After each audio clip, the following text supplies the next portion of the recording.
It's midwinter, it's freezing cold, and your poor skin is trapped in red.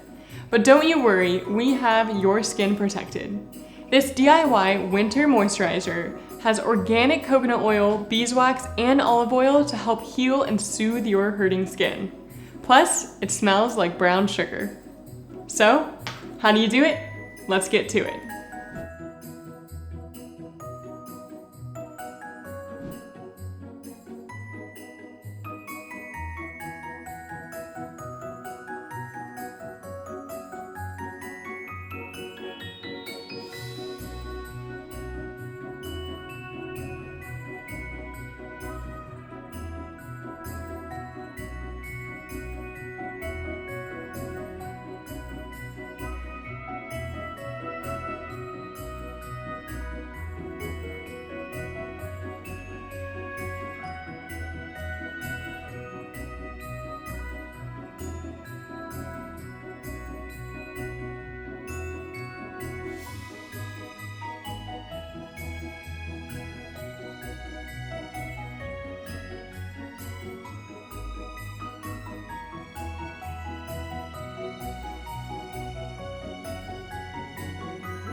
We hope your skin is now feeling silky smooth and the winter bite can't hurt it anymore.